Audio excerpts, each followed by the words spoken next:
What's up guys, it's Kevin Saint from Odds and Ends, a resource for young adults, and today we're going to be looking at a few things that I didn't know going into college. When you're coming out of high school and you're going up to the next level, there's a bunch of question marks, and yes, it is a whole lot different.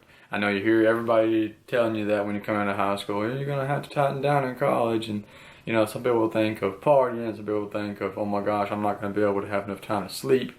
And all those things are probably a little bit true, depending on the person. I'll share some personal experiences that I had with college, as well as a bunch of things that I didn't know that I wish I would have known going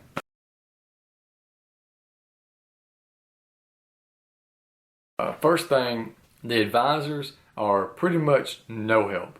For some reason, the college that I go, or both of the colleges that I go into, require you to go to these advisors every semester before you can even register for your classes.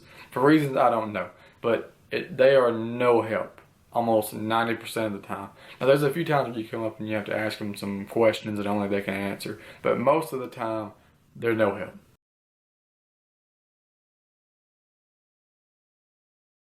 A lot of things too when you're going in to register for classes and stuff, this just kind of goes with the advisors being no help, is that you have to figure out everything on your own. Nobody is there to hold your hand and tell you, well, this is how you register for classes, this is how you get all the holds off your account, this is how you do this. No, you have to figure it out. You have to be the one that goes in there and just figures it out on your own. And sometimes it takes a long time, and they're not very specific, and even on the web pages it doesn't give you a clear path. You've got to figure it out. Best bet to whatever college you're going to, find somebody that has already went to that college and been through it, and they can kind of give you tell you exactly what to do. But college is the people, the representatives with the college and the advisors are no help with that.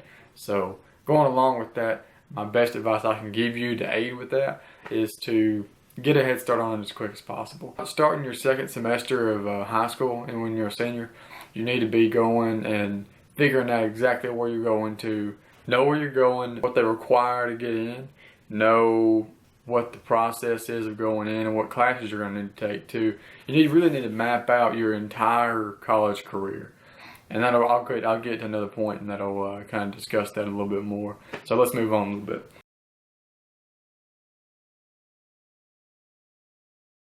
Online classes are actually easier, believe it or not.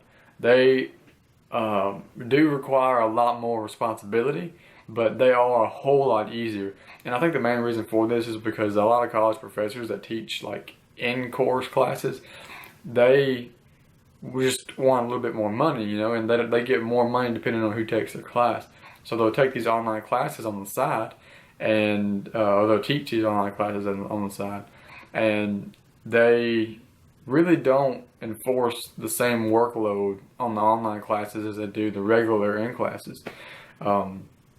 And there's a lot of online classes too that don't require you to use the webcam. They all require you to have a webcam, but a lot of the courses don't even require you to record yourself while taking a test anymore.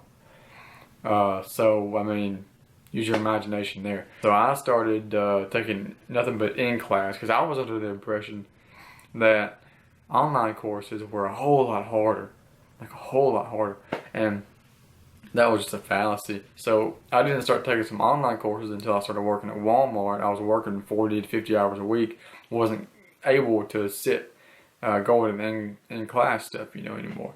So I started taking online courses, and I quickly found out that they were so much easier. So much easier. And I strongly encourage you guys to take online courses all the way through if you can. They're starting to grow, rapidly, kind of teaching and having more online degrees available at different institutions. So check that out at whatever institution you think you might be going to, or open your eyes a little bit and kind of expand the horizons to look at other college courses that might offer the online degree that you want to go into.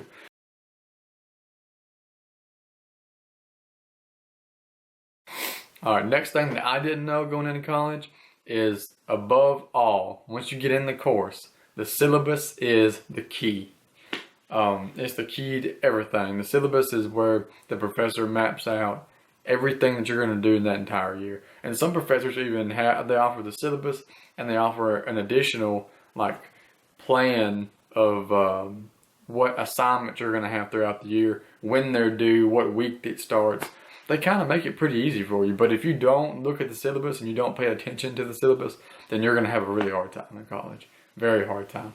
Because a lot of the times they won't, like there's an announcement board on each of your courses if you're taking online. Sometimes they won't tell you on the announcement board that you're having a test or whatever else. It'll just be in the syllabus and it'll be a due date. And if you don't take it by then you're out of luck. Now they don't typically have much mercy on people who don't, who are late on things usually. Now the in-course classes and stuff, same thing. They might not even tell you. There might be like, let's say you're taking an English course, English 101, and you have a paper that's due halfway through the year, which is pretty common. So you'll be going through your stories and doing your quizzes and stuff that you're doing in class. Then comes the day that paper is due. Well, the professor didn't mention anything about it. Never. But it's in the syllabus. So you know, they'll expect that paper on that day, and they're not going to show any mercy on you. So syllabus is the key to college success in every class. Study the syllabus, read it, live it, love it. Yeah.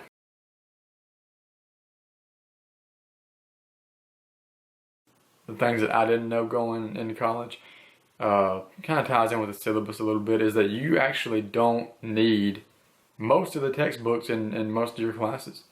This is what I found anyway, from personal experience. Now it may be different for your college, maybe, but I doubt it. A lot of people just go, and those textbooks are expensive, you know. You hear about that, and you see those in the memes and all that mess, and they are really expensive. They can get $300 and plus per book, and I don't think I had a college textbook that didn't cost at least about $80. So they're really expensive. And it's because they can be, you know, they're an isolated market, and they pretty much got a monopoly on those. Of course, that's political and economic talk, which I'll talk about in a different video. But so I found that most of the time, unless you need, like, if you have a science class, you need like a workbook, you'll need that. Or if you need some kind of code, you know, you'll need that. And you can buy like the code separate, or the textbook and the code together. Most of the time they're not that far off in price to get them together as opposed to just the code, so it's probably better just to go ahead and get both. But I found in most of my classes I didn't even need the textbook, mainly because they were online courses. If you're taking in-class stuff, you're probably going to need the textbook more often, but not still probably, you probably wanted the textbook 40% of the time in an in-class course. From my experience. So if you're taking online, yeah, 90% of the time you're not going to need a textbook. You can just as easily type in the textbook, maybe like a couple of editions like earlier, and then you can get, you can just go like at Google and type in, like if you need the 10th edition, type in yada yada yada yada, 8th edition, and PDF, and you can download that textbook most of the time. So, you know, look into that. Usually professors offer you like a week or so of grace period where they understand your financial aid's trying to come in, and you know, you haven't been able to get your textbooks and stuff yet. So play around with that a little bit. See what textbook you need. Check out the course and the syllabus. See what kind of assignments you're going to be doing, and if you think you really need that, because you know, all that stuff they have in the textbooks you can really get off of Google now. So I mean, you can print off stuff, make you some notes. It's an easy way to save a ton of money as a college student.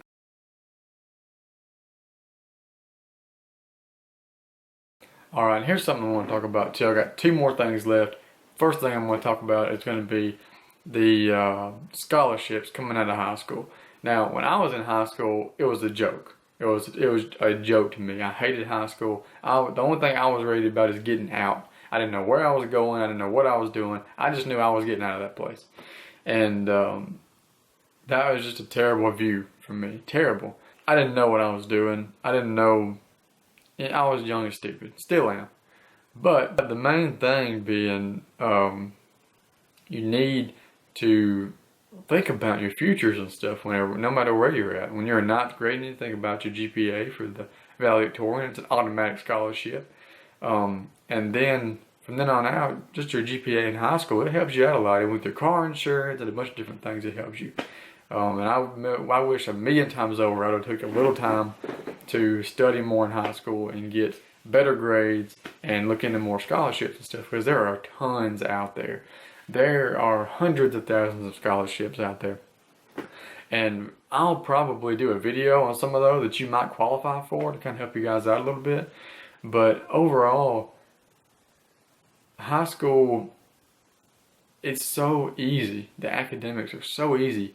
And you realize that when you get to college, but they're so easy. You take a little bit of time and you can really help yourself out in the future. I wish I would have done that. I'm going to do a video on high school scholarships and stuff later on, so check out that video. And I strongly encourage all of you to set up for these scholarships. Most of them you just have to write like a one-page paper, or some of them you just have to enter for, you know, and you put in your GPA, and then like they'll kind of selectively pick you in this, that, and the other. But that's just a bunch of free money. So check that out.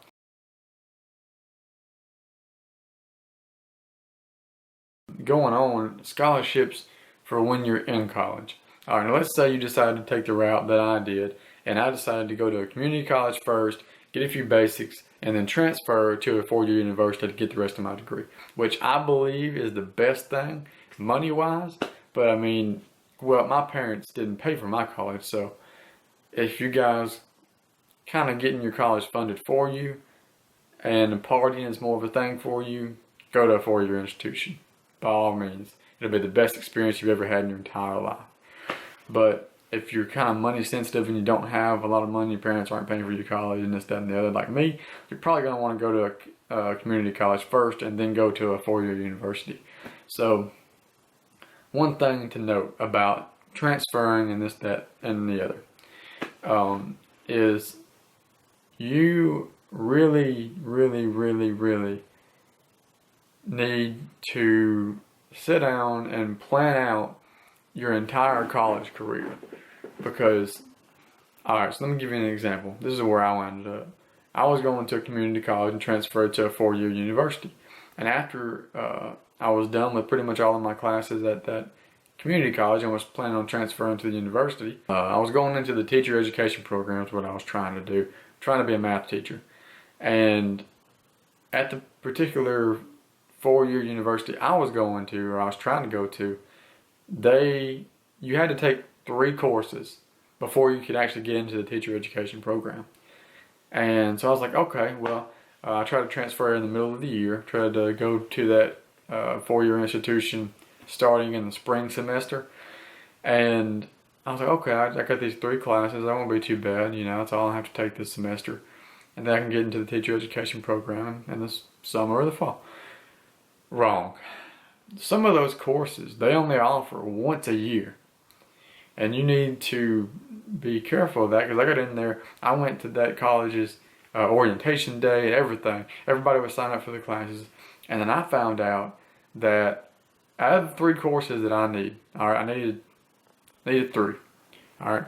One of them was not offered that semester. One of them, the class was full, and the other one required fingerprinting for my particular deal, because they want to make sure no pedophiles are getting into the teacher education program, which is honorable. So I would have, and that one that I could have gotten into for my fingerprinting, you know, of course, which I had that in. I just had to show them verification of it. It was a 1-hour course, and as most of you may or may not know, when you're on financial aid and on Pell grants, you have to take at least 6 credit hours per semester. So that one wasn't going to cut it. And the other one, they didn't offer in the summer either. They only offered once a year in the fall. So check that out when you're planning out your college, so you don't run into stuff like this. Like now, I'm going back to the community college I went to last, this whole time, and I'm having to take some courses I've already taken. I'm having to take them over just to keep my Pell Grant going, because I can't do anything right now, you know. So check that out. Plan it. Plan your entire career out in college. Know when the courses are going to be offered. Go talk to some people. Figure out when they're going to be offered, and get that mapped out so you don't run into stuff like I did, where you're just sitting around wasting money taking courses you don't need.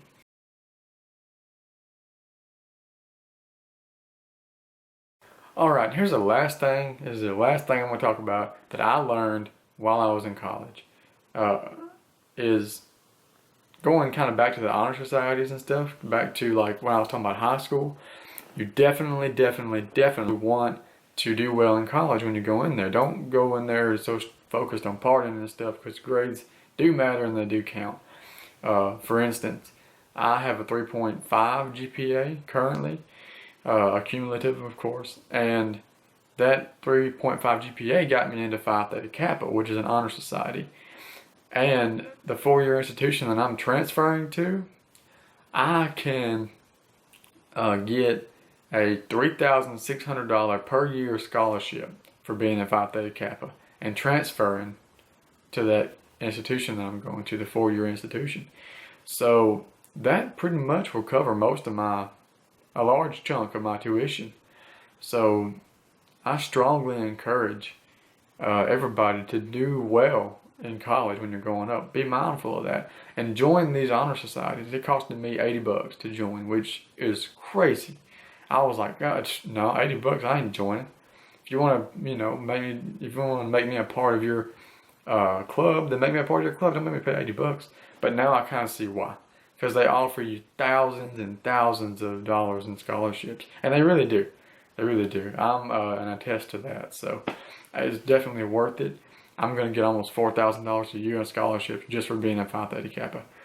So there's many other ones out there too. So that's my point, is to check out these big time scholarships that are for transferring, or there's just a ton of them. Some of them are kind of bogus. Some of them are just like scholarships for people with like ADHD. There's hundreds of thousands of scholarships that I'll do a video on later on.